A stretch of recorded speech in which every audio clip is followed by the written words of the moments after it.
Believe it or not, some of the issues that we face with today's social media already existed more than half a century ago when the radio was still one of the biggest platforms for media.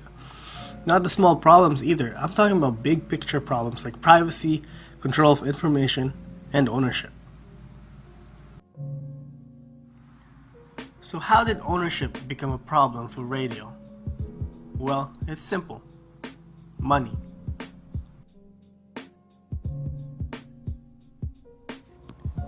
The problem with ownership stemmed from the amount of power that corporations had.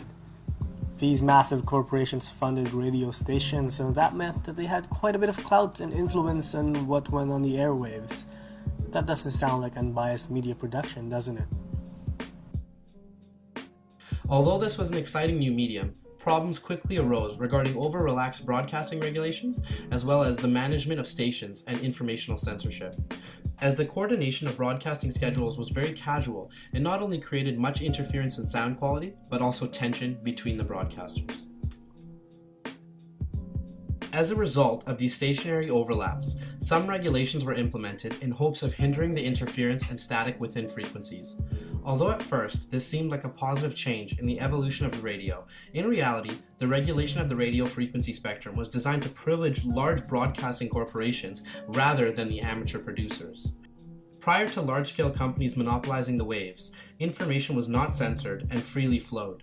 Following the rules and regulations imposed by the government, the control of information was seriously impacted, as these large corporations were able to monitor and strategically disseminate information that benefited their own agendas as they saw fit. Media convergence, or the act of a few organizations or individuals controlling majority of the shares of a medium, still occurs today.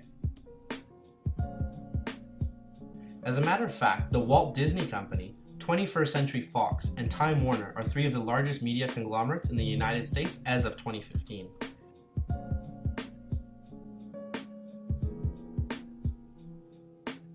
When a few companies dominate the market like this, a multitude of problems can occur. These can include eliminations of net neutrality, a lack of diverse viewpoints, and finally, strategic agenda setting, which can negatively impact society and ultimately lead to a compromise in the integrity of media as a digital whole. In today's social media and technology-fueled society, issues over privacy have become a serious concern.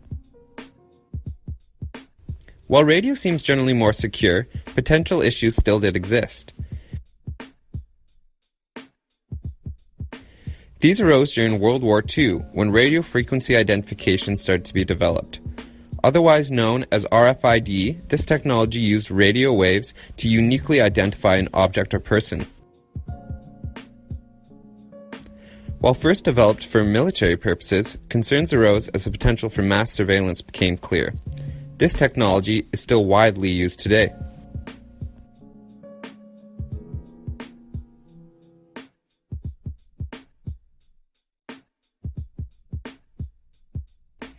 Smartphones can contain important information such as credit card details, can track location, and can record conversation history. While it may seem like a relatively new problem, hints of these privacy issues did arise during the early years of the telephone and radio.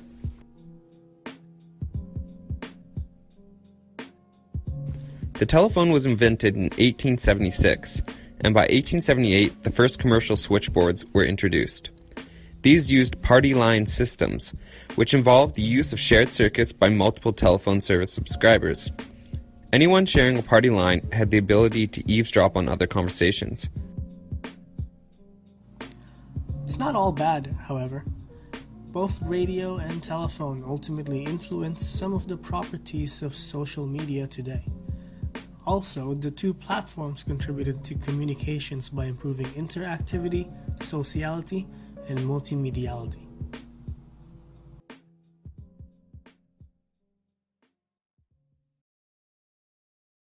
Created using Powtoon.